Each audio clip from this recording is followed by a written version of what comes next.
Donc voilà, je pense qu'on va commencer directement par mon petit débrief, le petit contexte. Avant de continuer sur Coms Gwengan, il y a plusieurs points à éclaircir. Tout d'abord, cette émission est un test. Ce que vous voyez est très amateur puisqu'il s'agit de la première édition rediffusée. Des problèmes ont déjà été relevés et seront corrigés d'ici le prochain stream, comme les fonds noirs ou les lags de caméra. Ensuite, cette émission elle prend part sur une chaîne collaborative. Dessus, il y a ma propre personne, aussi appelée Kouri, et un ami appelé Elnorad. Cette dernière est davantage axée JV, mais vous y trouverez de tout. Cette explication est nécessaire afin de comprendre le contexte de cette chaîne. Et enfin, le match débriefé est d'une importance capitale, puisqu'il permet à l'EAG de potentiellement jouer les playoffs pour la première fois depuis plusieurs années. Vous l'aurez donc compris, mais cette émission, elle commence en fin de saison, à la 32e journée pour être plus précis. Pour finir, hors cette première spéciale, le débrief devrait s'organiser avec 20 minutes de débrief personnel et une participation gang groupaise en supplément. Ce match est extrêmement important puisque on est sur donc la 32e journée de Ligue 2 BKT et si vous êtes supporter gang groupais, vous le savez, c'est extrêmement rare qu'arrivé à cette période de la saison, on ait encore quelque chose à jouer puisque depuis la descente en Ligue 2, généralement on finit à une 6e place et on finit à une 6e place... Voilà, il y a un écart de points. Donc on galère vraiment à jouer ces playoffs depuis notre descente. Ça a été des enchaînements de saisons très mid. Ah, de toute façon, si on doit résumer Guingamp sur ces 5 dernières années, malheureusement, ça fait trop mal. C'est mon club de cœur, mais c'est mid, quoi. C'est-à-dire qu'on galère, on rame. Il y a eu pas mal de choses compliquées. Et là, pour une fois, qui aurait cru qu'avec Ripoll, et bah finalement, il y a quelque chose à jouer. On pourra y revenir sur Ripoll aussi, parce que quand ce coach est arrivé à l'Orléans de Guingamp, pareil, il y a eu quand même pas mal de questionnements, on s'est dit que c'était potentiellement pas le bon choix, à titre personnel, voilà, je voulais le mignon comme pas mal de supporters guingampais, et en fait il se trouve que Ripoll a une philosophie de jeu, et voilà, je l'ai jugé à tort. Bon, on revient sur Martigues, match de la peur, et du coup salut Théo, match de la peur puisque Martigues est relégable, et du coup à l'issue de ce match d'ailleurs, Martigues n'a pas d'autre choix que passer par les barrages si jamais ils veulent se maintenir en Ligue 2 BKT.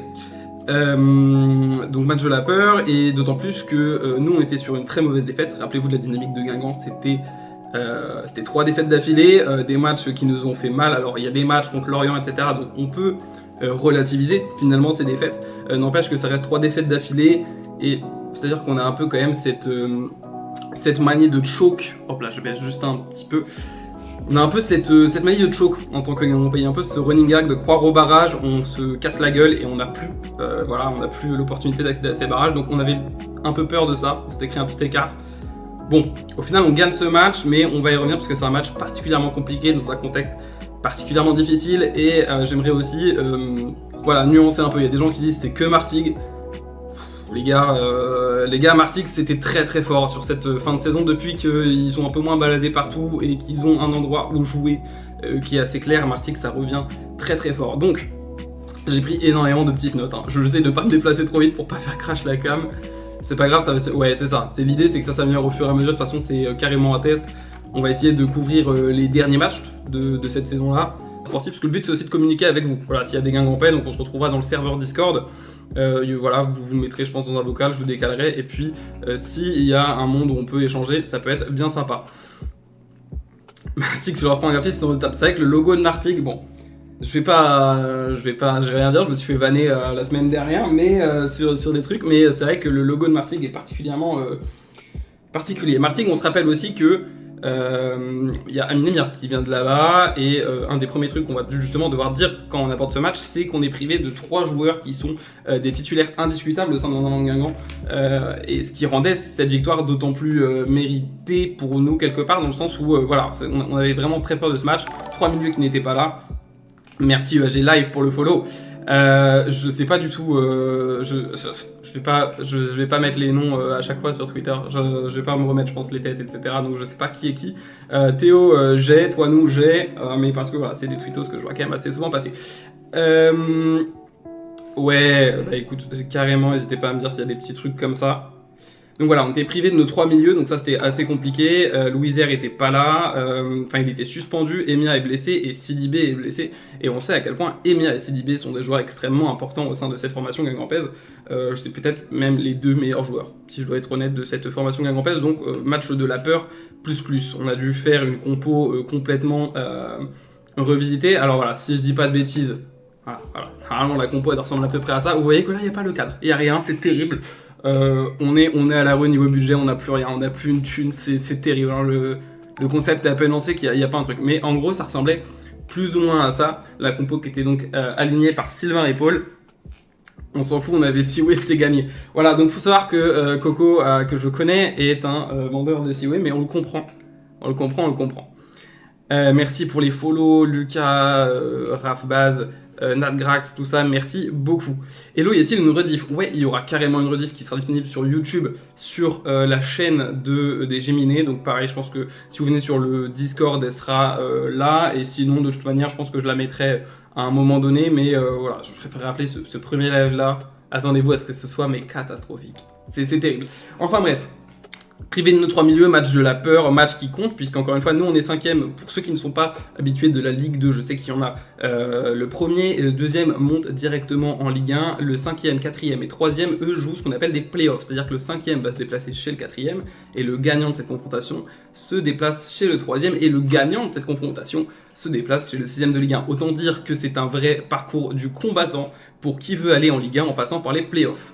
Je sais que du coup la Saint-Etienne avait réussi à passer en Ligue 1 via cette méthode là, mais c'est quelque chose d'assez compliqué. Mais on a tellement pas connu de choses en 5 ans, en 6 ans de Ligue 2 que écoutez, on va s'accrocher à cet espoir là et puis on va espérer qu'il se passe quelque chose.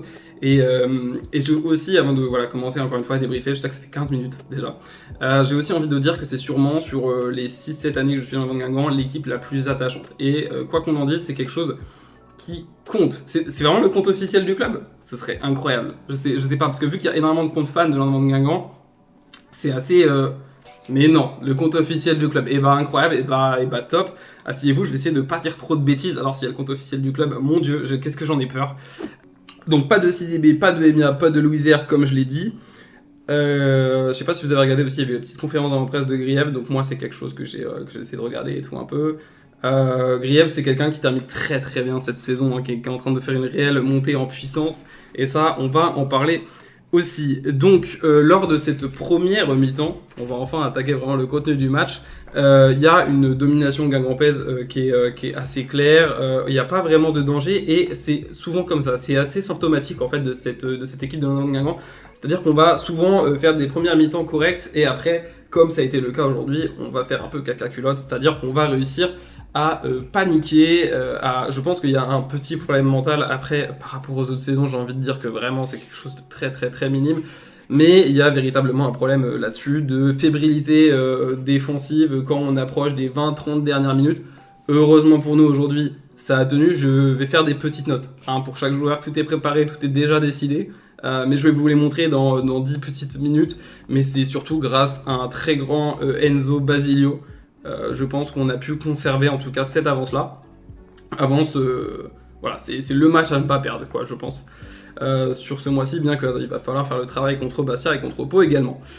Donc tout se passe bien jusqu'à la 37e minute où Picard récupère le ballon, fait une passe à Vallier qui fait un centre, et le placement du coup de notre attaquant Brighton Labo qui est parfait pour reprendre de la tête cette balle. J'aimerais dire deux choses. Picard, excellent. Alors je sais que Picard c'est quelqu'un qui est énormément débattu sur la communauté guingampaise, et c'est normal, c'est quelqu'un de très clivant Picard.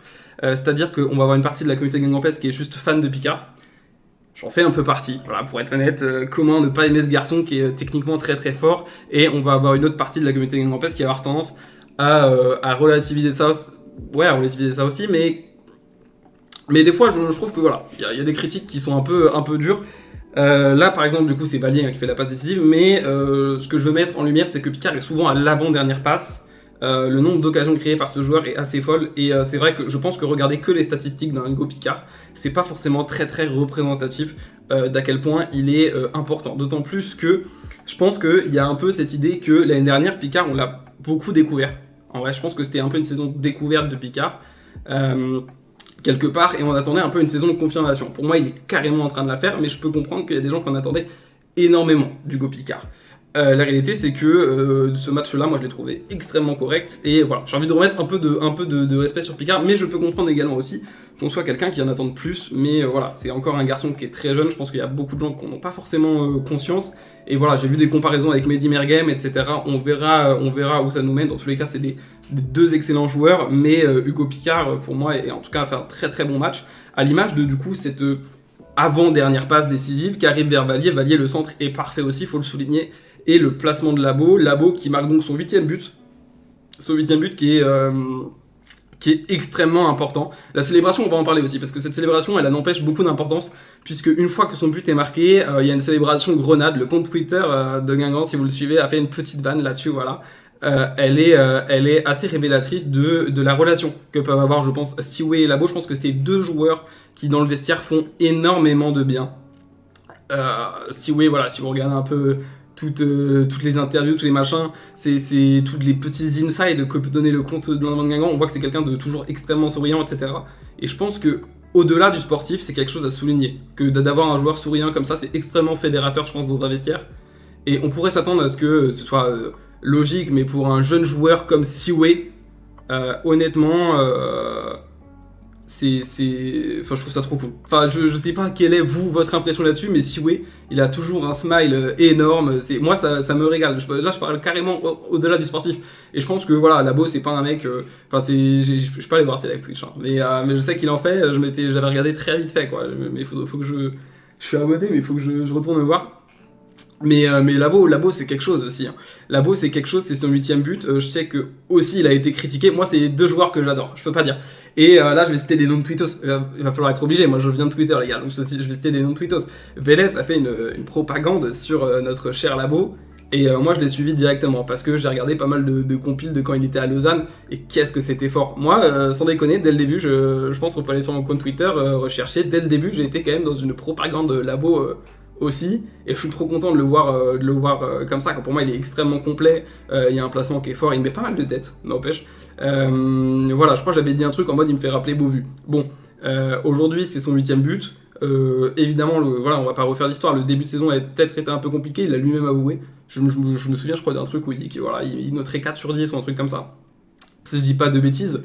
Et honnêtement, c'est très fort Labo, quoi. Labo, de toute façon, si on regarde ce qui devrait arriver, en tout cas, j'ai pas entendu parler de rumeurs, la saison prochaine, ça peut claquer des buts. Ça peut claquer des buts. Honnêtement, c'est un joueur, moi, je suis complètement amoureux de lui. Et Siwe, pareil, quoi. Il a 11 buts, c'est notre meilleur buteur à l'heure actuelle. Aujourd'hui, bon, je trouve pas qu'il fait le match de l'année, pour être honnête. Je vais être franc, hein, même s'il y a peut-être le compte de Guingamp, je trouve pas qu'il fasse le match de l'année, mais par contre, globalement, sur la saison, pareil, par rapport à l'année dernière, je pense qu'il y a une vraie confiance déjà le coach a changé, donc je pense qu'il a beaucoup plus confiance avec ce coach-là. Ripoll lui fait beaucoup plus confiance, et c'est quelque chose, quand Siwe il est en réussite, faut voir comment c'est fort. Faut voir comment c'est fort. Et du coup, ce que je voulais aussi dire très rapidement, c'est voilà, les deux s'entendent très très bien, etc. Et cette association, Siwe et Labo, je pense qu'elle est extrêmement importante puisqu'elle met une pression de malade. C'est-à-dire que moi, pareil, j'ai fait mon petit tweet, Labo x Siwe, j'aime parce que cette association, je pense qu'elle peut faire énormément de dégâts. Je pense qu'elle met une pression folle, puisque à tout moment, l'un comme l'autre peut marquer, quoi. Pour moi, les deux ont des qualités de fou, et mettre les deux devant, c'est vraiment, pour moi, c'est un truc de fou. Donc voilà, si je devais choisir, je mettrais tout le temps ces deux-là. En plus, là, on a vraiment Grieb, on va en parler. Mon Dieu, qu'est-ce qu'on va en parler? Les gens sont tombés sur... Ouais, Labo, les gens lui ont pas donné du tout de temps d'adaptation, alors qu'il sortait d'une saison qui était un peu compliquée, etc. Moi, après, bon, j'étais peut-être biaisé à voir les highlights, tout ça, mais j'ai adoré. J'ai vraiment adoré. Dès le début, j'étais à fond dedans. On en demande peut-être un peu trop sur Picard. Moi, c'est l'impression que j'en ai. En fait, je pense que c'est un très bon joueur, mais tout dépend de comment tu le places. Ce que je veux dire, c'est que je comprends que si on l'érige comme la star, le machin du club, on peut être déçu. On peut carrément être déçu si tu t'attends à ce que ce soit lui la star. La vérité, c'est qu'il n'y a pas de star dans la Van Guingamp. Ce serait même, je trouve, complètement contre notre identité. Comment dire, et voilà, il est jeune, c'est pas lui qui a le plus gros salaire, enfin je veux dire, pour moi, il y a rien qui fait à ce que, enfin, il y a rien qui fait qu'on pourrait le considérer comme la star, le machin, etc. Après, c'est un jeune avec énormément de potentiel, donc on peut espérer qu'il convertisse, et pour moi, c'est ce qu'il est en train de faire. Mais il évolue, voilà, à son... Je sais pas comment le dire, ouais, à son niveau, doucement, mais sûrement, quoi. Et autre chose aussi que j'ai envie de souligner, je sais pas si vous vous rappelez, avant le début de saison, Picard, il a fait une préparation musculaire. Et sa préparation musculaire, c'est pas des conneries, parce que je sais pas si vous avez vu le nombre de taquets qu'il s'est pris, Picard, mais il s'est pris énormément de coups, et des coups qui sont censés faire mal, et de mémoire, alors il a peut-être été blessé il y a un mois, et je dis de la merde, hein, mais dans ma tête, J'ai même pas souvenir de l'avoir vu blessé, ou en tout cas vraiment pas très longtemps. Donc j'ai l'impression que sa préparation physique, elle l'a payé, et globalement, il est meilleur que l'année dernière. Après, on va voir jusqu'où il peut évoluer, on va voir sa marge de progression, mais je trouve ça intéressant. Bon, on est toujours à la 37e minute. En grande forme, les deux peuvent nous faire penser à Bovu Mandanda. Et bah, c'est un peu l'idée que j'ai, ouais. C'est un peu l'idée que j'ai. Sa première saison, il faut un petit peu de temps d'adaptation, et je pense que si Siwe part cet été, la Bosse sera encore plus décisive. Ah oui, si Siwe part, ouais, c'est possible à voir. Après, moi, encore une fois, j'adore l'association des deux. Après, on va pas se mentir, on va peut-être pas parler de Mercato maintenant, mais c'est vrai qu'on gardera peut-être pas Picard, peut-être pas Siwe, peut-être si on arrive à garder un des deux, honnêtement, ce serait déjà cool. Si on arrive à garder les deux, alors là, c'est exceptionnel, mais j'en doute un peu. Le problème, c'est que quand les deux sont titulaires, derrière, tu regardes en sortie de banc, c'est très compliqué. Ouais, c'est pas faux. Même s'il y a eu du Louvambo qui est rentré, par exemple, il y a des joueurs comme ça, mais c'est vrai que je trouve ça un petit peu plus compliqué. Donc à la 37e, premier but, on ouvre le score. Ça vient récompenser une mi-temps qui était quand même qui était quand même en faveur des Guingampais, on va être honnête. Les Guingampais ont beaucoup attaqué et ça s'est vu complètement mérité. J'ai pas souvenir qu'il y a eu d'énormes révoltes après ça. Honnêtement, donc ça part en seconde mi-temps. En seconde mi-temps, je sais absolument pas ce que Ripoll dit à ses joueurs, mais dès le début de seconde mi-temps, récupération de Picard et passe des Picard. C'est pour ça que je commence une propagande sur lui, les gars. C'est récupération de Picard, il fait la passe D, il voit très bien Grieb qui joue aussi très bien le coup puisqu'il décale la balle. Et ça part dans les buts, quoi. Et Grieb, voilà, 3 buts sur ses 3 derniers matchs, conférence de presse où je l'ai trouvé extrêmement juste, et j'adore ce joueur. J'adore ce joueur. Je sais pas si vous avez vu sa conférence de presse, mais il a un parcours qui est assez atypique, du coup, si j'ai bien compris, il n'a pas fait du tout d'école de foot, etc. C'est un joueur qui a vraiment commencé senior, qui était si je dis pas de bêtises, qui était en N2, et qui a ensuite, du coup, qui est allé à Dunkerque. À Dunkerque, ça monte en Ligue 2, et après, du coup, il vient chez nous. Mais c'est un joueur qui a un parcours assez atypique et je sais pas jusqu'où il peut aller. C'est-à-dire qu'un joueur comme ça, s'il en arrive là sans être passé par une école de foot, moi je pense qu'il a un talent qui est fou, et je sais pas jusqu'où il peut monter, mais très très content d'avoir Grieb, et très très content d'avoir Grieb en confiance. Je sais pas si vous avez vu les coups francs de Grieb, mais moi je trouve qu'il y en a quelques-uns qui sont sincèrement très très bien tirés. Voilà, c'était ça le nom. Alors j'ai peur de mal le dire, ça doit être si c'était bien en France, hein. Et j'ai peur de le dire, Stealing Game, je sais pas s'il y a encore Lutch, mais il va peut-être me tuer, j'imagine que c'est peut-être en Alsace, ça se trouve pas du tout. Mais bonsoir Nono, pas de soucis. Pas de soucis, effectivement ça a commencé, mais dans tous les cas il y aura la rediff sur YouTube avec des petites coupures, etc. De toute façon c'est très désorganisé, ça va prendre un peu plus de temps que d'habitude, il va y avoir des problèmes techniques encore une fois, c'est normal, c'est la première, on va regarder ça pour améliorer ça, mais très content de voir qu'il y a déjà des gens qui sont là pour la première, ça me fait extrêmement plaisir. Très irrégulier Grieb. Bah moi j'avais vu un tweet qui disait le contraire, mais en fait c'est assez compliqué. J'ai pas vraiment d'avis là-dessus. J'avais cru voir que c'est lui le meilleur buteur sur cette année 2025. Je saurais pas dire. Tout ce que je sais, c'est que techniquement il a un niveau qui peut atteindre des folies quand il le veut. Et ouais, meilleur buteur de l'année civile. Bah, c'est exactement ce que j'avais vu. Merci pour les follow.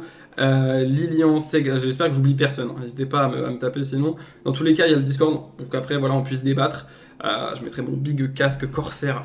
Enfin bref, ça peut être sympa de débattre un peu là-dessus, mais effectivement, moi Grieb, j'aime bien. J'aime bien, et après sur la régularité, moi je me suis jamais fait la réflexion de il est régulier. Donc je suis pas forcément extrêmement d'accord. Après, je me suis jamais fait la réflexion de il est régulier non plus. Tout ce que je sais, c'est que il finit quand même mieux la saison que comment il l'a commencé. Mais bon, je pense que c'est un garçon qui peut nous bluffer, Grieb. Et très juste dans ses mots, il a l'air quand même très les pieds sur terre, etc. La conférence de presse, moi, m'a vraiment convaincu. Je suis un peu biaisé pour les joueurs. Comment vous allez assez vite le voir. Je peux plus ou moins aimer un joueur. Après, je vais quand même essayer d'être objectif sur les notes, évidemment. Donc. Très vite, on marque ce deuxième but, on se dit en tant que Guingampais, oh là là, tranquille, parce que d'habitude, un des vrais problèmes symptomatiques de ce tournament de Guingamp de cette année, c'est que on rate énormément d'occasions. Voilà, si vous êtes Guingampais, mon Dieu, qu'est-ce que vous devez souffrir quand même. Enfin, je veux dire, on en rate énormément, c'est catastrophique. Il y a des matchs que j'ai pas su expliquer. Il y a des matchs qu'on a perdus, on n'aurait jamais dû les perdre. Il y a des matchs qu'on fait égalité, on ne devrait jamais faire égalité. Il y a des matchs où on les perd, on ne devrait jamais les perdre. Donc 2-0, honnêtement, deuxième mi-temps, voilà, plutôt serein. On se dit que c'est pas trop mal. Martigues prend l'eau. J'ai oublié de revenir dessus aussi, hein, mais 12e minute, si je dis pas de bêtises, il y a une main qui n'a pas été sifflée. Je l'ai dans mes notes, mais vu que c'est très désorganisé, on va pas y revenir parce qu'au final, ça n'a pas tant que ça changé le résultat du match, mais c'est vrai qu'on n'a pas énormément de chance avec les arbitres cette saison. Est-ce que c'est une parole de rageux? Peut-être un peu. Est-ce qu'il y a un fond de vérité? Sûrement aussi. Mais ça, c'est un peu compliqué. Donc on marque le deuxième but, on se dit que ça y est, on respire, mais c'est très mal connaître, c'est en avant de Guingamp. Puisque un petit peu plus tard, après quelques coups de chaud, on en a eu quelques-uns avant, si je dis pas de bêtises, c'est Mendy. Un des premiers coups d'ailleurs qu'on prend, moi j'ai eu chaud personnellement, je crois que c'est Vallier, il perd la balle, Mendy fait une passe, et je sais plus qui la chope, c'est un des attaquants Martego qui la reprend, et heureusement c'est arrêté. Mais j'avais eu un premier coup de chaud, et là je m'étais dit putain, on a marqué le 2-0, j'ai très peur de ce qui va se passer pour la suite, ça va être terrible. Et on commence doucement à prendre l'eau. On voit que c'est un peu plus fébrile en défense. On se dit que ça y est, on commence à avoir peur, on commence à caca culotte, ça va être terrible, on va réussir à se faire égaliser encore une fois, on a peur de ça. Et au final, on a un joueur qui se retrouve quand même impérial ce soir, si je puis dire, c'est Enzo Basilio. Puisque on se prend quand même un premier but où voilà, j'adore Naïr, mais j'ai l'impression qu'il se fait un peu feinter quand même, honnêtement. Et il passe entre Gomis, Sissoko. Bon, c'était pas forcément son rôle, mais retour défensif, c'est quand même très compliqué. Sissoko, c'est un très très bon offensif quand il va devant, mais derrière, qu'est-ce que c'est compliqué les retours défensifs et le nombre de buts qu'on s'est pris comme ça. Alors, ça reste un très bon joueur, il fait une très bonne saison, hein, on est bien d'accord, mais voilà, c'est vraiment quand même un des derniers, un des trucs à régler, quoi. Un des derniers retours que j'ai sur lui, malheureusement, c'est vraiment défensivement, qu'est-ce que c'est compliqué. Ouais, il glisse sur l'action, ça. Ouais, c'est ça. Donc voilà, Naïr se fait avoir. C'est une frappe qui est tirée d'assez loin quand même, mais elle est super bien millimétrée puisqu'elle fait un poteau rentrant à l'opposé. Je sais pas vraiment à quel point Basilio est en faute sur l'action. Ça me paraît assez compliqué. Après maintenant, peut-être qu'il aurait pu se coucher. Mais bon, c'est un peu compliqué. Il l'a fait, mais c'est une frappe qui était vraiment millimétrée. On pouvait pas faire grand chose. Honnêtement, on pouvait pas faire grand chose une fois que la défense était passée. Peut-être un peu à la rue, un peu de voilà. Il y avait, je pense, un relâchement. De toute façon, qui était clair. Il me semble que ça a été dit même au micro de la Guingampès. Voilà, il y a eu un relâchement. Ils en ont profité. Voilà, Mendy, si je dis pas de bêtises, s'est sublimé et a marqué son but. Mendy qui est très très bon d'ailleurs. Hein. Je sais pas si vous avez vu, mais il nous a mis en difficulté, quoi. C'est vraiment un joueur, moi que j'ai remarqué du côté de Martigues, c'est très très fort. C'est très très très très fort. Donc on en est là. Ensuite on a donc le but du coup de Mendy. Et après ça on continue vraiment à prendre l'eau. C'est-à-dire qu'il y a une situation, je sais pas si vous en rappelez, où on prend l'eau, mais comme jamais, c'est une situation où je vois la balle arriver, mais 3 fois dans le but. Je pense que vous aussi, il y a eu au moins 3 arrêts cardiaques. Tous les cardiologues de Guingamp, je pense, ont été très heureux le lendemain matin, puisque il me semble qu'il y a Basio qui l'a. Enfin, c'est un truc de fou. Hein. J'ai des petites images que je montrerai. Je peux évidemment pas montrer les vidéos, puisque ça appartient à la Ligue, hein, tout simplement. Donc j'ai pris des screens. Donc on est sur un mélange de Sirius Charlie, de Willow. Dans la présentation, c'est terrible. Mais je vais vous montrer ça, c'est des situations où tu te dis elle finit 20 fois au fond et par miracle on a un arrêt sur la ligne, notamment de Gomis qui nous sauve. Donc c'est pour ça que Gomis, voilà, je lui ai mis une note plutôt correcte. Vous allez essayer de voir ça. On prend l'eau jusqu'au dernier moment, il y a une barre transversale, notamment sur une sorte de lobe de la tête, je sais pas comment on pourrait définir ça, mais ça fait une barre transversale aussi. On souffre énormément, c'est assez compliqué. Mais au coup de sifflet final, on arrive à tenir un peu par miracle. Je vais pas vous mentir, un peu par miracle. J'ai l'impression que ce match-là, on ne méritait pas tellement de le gagner, qu'on allait se faire rattraper. J'ai vu 30 000 fois la balle dedans. Mais pourtant, ça a tenu. Ça a tenu et c'est à mettre justement comment dire, on va dire à la crédibilité de Ripoll et de l'équipe qui... pendant énormément de temps, toute la saison en fait, hein, quasiment les matchs comme ça on les perdait quoi. C'était terrible, c'était extrêmement frustrant. Le nombre de matchs où le soir je suis allé dormir, je pouvais pas fermer les yeux, c'était terrible puisqu'on s'était pris vraiment des buts de con comme ça à la dernière minute parce qu'on sentait une fébrilité, parce qu'on sentait qu'on voulait essayer de défendre mais ça passait quoi, tout simplement. Il y a presque, encore une fois, j'ai l'impression que c'est presque mental. Mais cette fois-ci, ça a tenu, et c'était extrêmement important, encore une fois, puisque c'est la 32e journée, il restera que la 33e et la 34e. Donc voilà, match qui a été compliqué, ça reste une victoire, encore une fois, une victoire qui n'est pas du tout à relativiser, puisque Martigues, bien qu'en bas du classement, était une équipe qui a fait des derniers résultats très corrects, qui était une équipe qui plus est, a fait des résultats très corrects, puis sur cette deuxième partie de saison était très très en forme. C'est pas du tout le Martigues qu'on a affronté au début de saison par exemple, ça n'avait rien à voir. Et pourtant on gagne toujours par un but d'écart, mais je trouve que ce match-là est mieux. Après c'est clair que on va pas se mentir, c'était pas le match de l'année, on aurait pu faire mieux. Mais c'est encore une fois à prendre en compte qu'on n'avait pas Sidibé, on n'avait pas Emia, et du coup j'estime que c'est quand même une réussite, donc je vais vous montrer les petites notes du match si tout marche bien, en espérant que ça marche bien. Ok, ça a l'air plutôt correct, alors dites-moi si vous êtes d'accord ou pas. J'ai mis 7,5 pour Labo, logiquement, son but est... rien à dire, quoi, c'est parfait, je l'ai trouvé très très bon. Si oui, je lui ai mis 6 parce que c'était un petit peu plus compliqué. Il y a eu des tentatives, rappelez-vous aussi, en première période, il était vraiment pas loin de mettre un joli but. Picard, 7,5. Je lui mets autant que Labo parce que j'estime que du coup il est aussi acteur sur le premier but, et sur le deuxième, il fait une récupération, il fait la passe millimétrée comme il faut. Donc pour moi, ça me semble assez mérité. Grieb, moi je suis bon. Écoutez, sur les derniers matchs, puis même ce qu'il nous a fait, c'est Grieb, je lui mets 8. Peut-être que je suis un peu biaisé, parce que je lui mets la même note que Basilio, qui est pour moi clairement l'homme du match. Le nombre d'arrêts qu'a fait Basilio, c'est assez fou. On va regarder ça très rapidement au niveau des images, mais c'est juste beaucoup trop fort, Basilio. J'ai même noté Ripoll. Je mets 6,5 parce que c'est une victoire dans un contexte qui est pas facile, on avait peur. On va être honnête, je voyais les réactions Twitter. Et les Guingampais, on avait peur. On se disait que putain, si ce match-là on le perdait, c'était fini et qu'il y avait moyen de perdre. On n'avait pas nos 3 milieux, que c'était extrêmement compliqué, il y avait une peur et au final ça a été assez bien géré. Après, Ripoll dit lui-même on a souffert au Rodro comme on a rarement souffert. Le coup de sifflet final a été une vraie libération. Valier, il a sa passe décisive, son magnifique centre qui est pas mal. Après, j'ai notamment, comme j'ai dit, Mendy qui lui prend la balle à un moment et qui arrive à faire le centre. Bon, c'est pour ça que je lui ai pas mis plus. Nahir, sa petite glissade, fait qu'il a un peu une moins bonne note. Après, c'est un joueur qui fait une saison incroyable. Il va se souhaiter mon anniversaire d'ailleurs, si je puis me permettre. Donc ça me régale. Mais c'est un joueur qui fait une très très bonne saison. On peut y revenir aussi dans l'extra sportif parce que je sais pas vraiment si ça touche réellement l'extra sportif, mais il fait partie de cette école de la seconde chance, Guingampais, qui marche très très bien. On peut penser du coup à Demouchi aussi, qui est rentré en jeu. Mais j'ai pas spécialement grand chose à dire en fait. Sur les rentrées en jeu, c'était pas forcément incroyable. Mais c'était correct, ça a permis de tenir le score, donc franchement c'est pas plus mal non plus. Mais je pense que sur cette émission on va quand même noter les titulaires, ils font 60 minutes, à moins qu'il y ait vraiment un but ou un truc ou vraiment important ou vraiment quelque chose à souligner quand il y a une entrée. Ce qui peut arriver, on a des super subs, mais pour le moment il n'y a rien eu d'incroyable. Mais Nahir qui fait une saison quand même qui est très correcte, qui fait une saison, mon dieu, je sais pas si vous suivez, alors c'est un indicateur, faut pas le prendre au premier degré, mais si vous suivez un peu ce qui sort sur Transfer Market, il y a eu une augmentation de la valeur, il fait une saison qui est quand même très correcte, il est devenu international algérien. Il va peut-être être titularisé, si je dis pas de bêtises, on va voir comment ça se passe, mais ça c'est extrêmement positif d'avoir ce joueur au sein de l'effectif.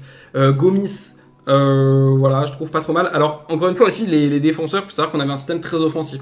Sylvain Ripoll a pété son crâne et est parti dans une sorte de gegenpress offensif, comme si on était sur FM. Il a joué méta. Mais je fais tout trembler, c'est terrible. Mais du coup, c'est aussi quelque chose qui fait que du coup les défenseurs ont un peu morflé en termes de... il y a eu des vagues d'attaque qui ont été assez compliquées. Et ils s'en sont pas trop mal sortis puisqu'il n'y a qu'un but. On a eu un grand Basilio encore une fois qui lui aussi a souffert de ces vagues d'attaque, mais plutôt bien. Puis moi j'ai du coup en tête forcément cet arrêt sur la ligne qui est assez fou, et puis Sissoko que j'ai pas forcément trouvé incroyable. Ça c'est à titre personnel. Firi, j'en ai pas parlé de Firi, mais Firi très très bon. J'avais vu un tweet aussi comme quoi il prenait des vitamines, je sais plus, mais Firi moi c'est vrai que pareil, ceux qui me connaissent sur Twitter, j'aurais aimé qu'on prolonge l'Aubry, mais Ferry est très très bon aussi, il est pas du tout aussi cramé que ce qu'on pouvait penser quand on l'a prolongé, et au final il fait même des très bons matchs, je trouve. Quand il est titulaire, Ferry c'est très très fort, c'est pour ça que je lui ai mis 7, j'en ai pas parlé avant, mais les beaux Ferry, c'est vraiment la grande classe. Et le Brie qui est le côté un peu plus, voilà, moi je l'ai trouvé très moyen. Et de revoir les résumés et tout, j'ai pas retrouvé le résumé sur... Enfin, j'ai retrouvé un peu les moments forts, mais j'ai pas retrouvé le résumé du match complet. J'aurais bien aimé tout revoir, ce qui fait aussi peut-être que du coup ce débrief est pas le plus complet du monde pour le moment, mais je vais essayer de retrouver ça. Je sais pas pourquoi j'ai pas retrouvé sur Bein. En tout cas, toujours est-il que voilà, le Brie est un peu compliqué, mais je lui pardonne dans le sens où bah, c'était pas sa position préférentielle. Après, le Brie, on va être honnête aussi, je trouve que c'est assez compliqué dernièrement. J'ai pas envie de lui tomber dessus, il est en prêt, etc. Mais c'est vrai que le Brie. Je sais même pas si on dit le Brie ou le Brise d'ailleurs. Mais c'est pas simple. C'est pas simple. Et pourtant, c'est un joueur, on sent qu'il a envie de bien faire. Rappelez-vous, il avait marqué un doublé lors de son premier match. Et depuis, c'est quand même beaucoup plus compliqué. Je pense qu'on a fait le tour au niveau notes, hein, puisque après Grieb, logiquement 8, voilà, Sylvain Riposte 6,5. Voilà, c'est Oukas Mendy, j'ai même pas dit son prénom. Match qui se fait dans la douleur, mais victoire Guingampès, et ça c'est assez intéressant à noter, surtout dans le contexte actuel, on peut encore se permettre de rêver, et je pense que c'est ça qu'il faut retenir à la fin de ce débrief, c'est qu'on peut encore se permettre de rêver de play-off. Alors si jamais on y accède, encore une fois, ce sera un vrai parcours du combattant, ce sera pas facile, mais impossible n'est pas Guingampais, et écoutez, on n'a plus qu'à rêver. Voilà, pour un live la semaine prochaine, puis surtout une victoire, parce qu'on ne l'a pas dit, mais premier débrief et première victoire. Donc ce serait bien qu'il y ait un lien sombre qui unisse le début de cette émission et les victoires d'en avant Guingamp. Sur ce, je vous laisse, je vous fais des bisous et je vous dis à une prochaine, sûrement à la semaine prochaine, pour un live un peu plus organisé quand même. Allez, des bisous et je vous dis à la semaine prochaine.